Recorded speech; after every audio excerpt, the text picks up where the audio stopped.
Hello, beloveds. My name is Sharetta. For you all that's this your first time coming on, for you all that this your second, third, fourth, fifth, sixth time coming, welcome back to my channel.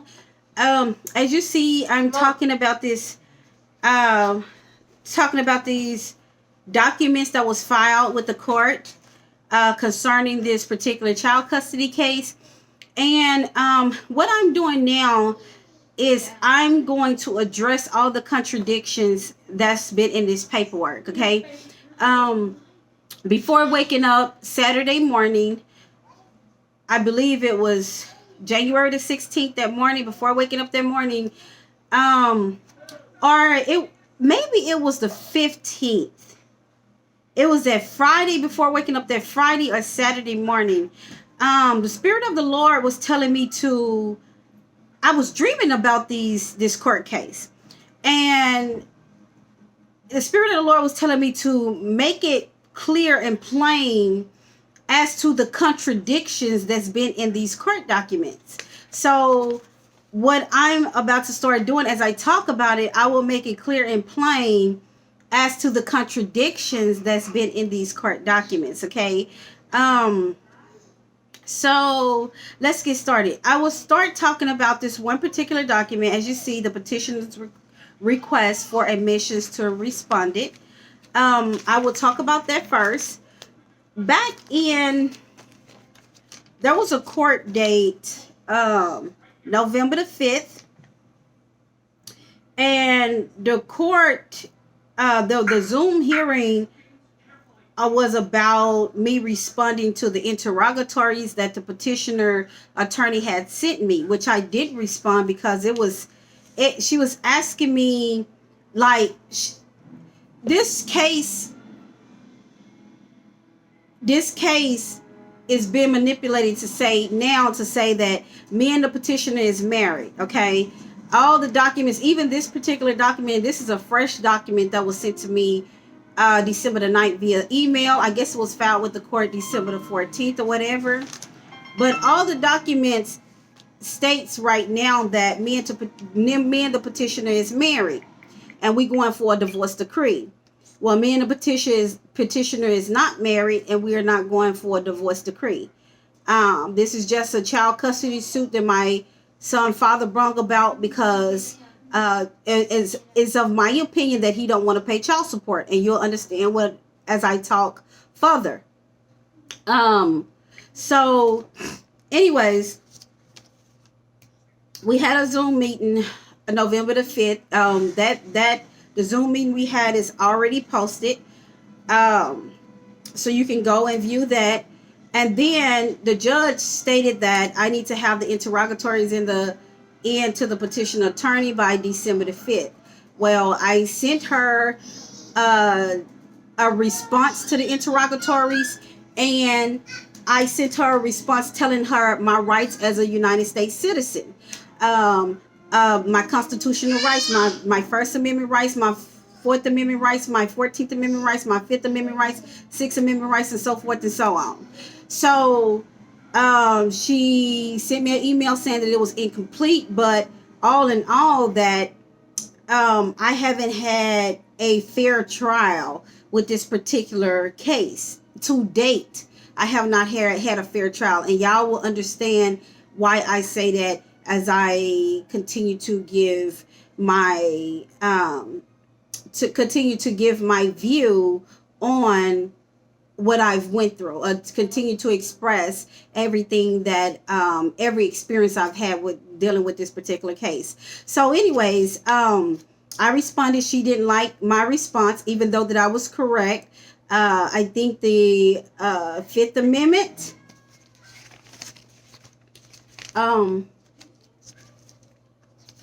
Fifth Amendment, or one of the amendments, state that you are obligated to due process, and then the other amendments state that they should not have unreasonable searches or seizures of your property if we haven't had a fair trial. And not only that, the information in the interrogatories, I feel like, was not even what she was asking me has nothing to do with a child custody case. That was, I felt like the information she was asking me was like a criminal case or whatever. I ain't committed no crime. I haven't been found neglectful in any kind of way or anything like that. So anyways, let's go for it. So her and her office, her and her associates created a second set of interrogatories and a second set of sanctions and compelling discovery, and a second set of inspection and production. So this is the petitioner request for admissions to respondent, what I'm gonna go over today. And I will state, it don't say it was filed. It don't have a file stamp on it, but that don't mean that it was not. That don't mean it wasn't filed. She could have just sent these documents to me before filing them with the court and before the judge actually signed it off on them. I don't know. I don't know at this point. I don't know what's been filed. I don't know what haven't been filed. What have been filed or what have not been filed. Because as of right now, I don't have an attorney to actually see the documents on the screen that's been filed. Okay. I just know the documents they sent me don't say filed or anything. This is a petitioner's second motion for sanctions and compelling discovery. Second motion is sanctions for compelling discovery. And this is the petitioner's request for inspection and production. Now, I'm going to go over all of these separate. But this is her second set of documents she has sent me as of December 2020. You know, that was just last month. This is January the 18th, 2021. Okay. So let's go over this, and I'm going to make clear of the contradictions. Let's go over this petitioner's request for admissions and to respondent. It says, to Sharetta Clark, respondent. She sent it via email. Pursuant to Rule 198 of Texas Rules of Civil Procedure, you are requested to admit the truth of the matters listed in the attached Exhibit A. I'm going to stop right there. This will be a sort of lengthy message because it's a lot that I will express for as the contradictions. It's other documents that's going to be related that I will address that will concern this particular petition. This particular request. So bear with me. So, okay, let me finish. Including statements of opinions or facts or of the application of law to fact or the genuineness, keep that in mind, genuineness of any document served with these requests. You must serve your written response within 30 days after service of these requests as detailed in the following instructions. If your response is not timely served, the request will be considered admitted without the necessity of a court order. Okay. Content of response. With respect to each request, your response must specifically admit or deny the request or explain in detail the reasons that you cannot admit or deny the request, and may include objections and assertions of privilege as required under the Texas Rules of Civil Procedure. Your response must fairly meet the substance of the request, and you may only qualify an answer or deny a request in part only when good faith requires. Lack of information or knowledge is not a proper response unless you state that a reasonable inquiry was made, but that the information known or easily obtainable is insufficient to enable you to admit or deny. An assertion that the request presents an issue for trial is not a proper response. Complete response required. You must make a complete response to the request based on all information reasonable available to you, or all information in your possession, custody, or control at the time your response is made. All responses, including objections and other responses, must be preceded by the interrogatory or discrete subpart to which that they apply. Now, I'm gonna tell you, I requested before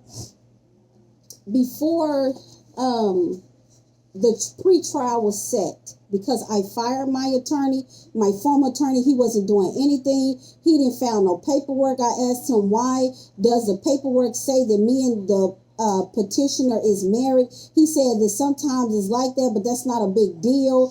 No, it's a big deal. It is a big deal, because they are now, because he didn't address it. My former attorney did not address it. They now, since I don't have an attorney, and the judge is allowing it, putting it in all my documentation. So the people that handle this, that don't know me or Mr. Aguilar, if they look at the documents, can say that they are married, they're going for a divorce decree, instead of, because they not, all the documents being filed. I'm sure whoever look at this case is going to pick and choose what documents they look at. They're not going to look at every document to see that they are not married. There was already a original court order established September 2011. So they're not going to be looking at that. They're going to look at all the recent documents, and the documents going to say that me and the petitioner is married, which is not true. So anyways, she stated this, that I need to write in detail whatever. Before the pre-trial started, I asked the court, I sent a motion of continuance into the court, asking them if they can grant a motion for continuance so I can find me an attorney. Every attorney I was looking for was had called and was asking me for a $5,000 retainer fee. At this point, I already paid 2 attorneys. I don't have $5,000 for a retainer fee, but that was pushed to the side. This motion for continuance never went before the judge. The judge never signed off of it and stated that I can get the continuance that I'm requesting until I find an attorney to challenge this case for me, because all the manipulation. Now, the petitioner attorney filed for a motion. The petitioner attorney filed for a motion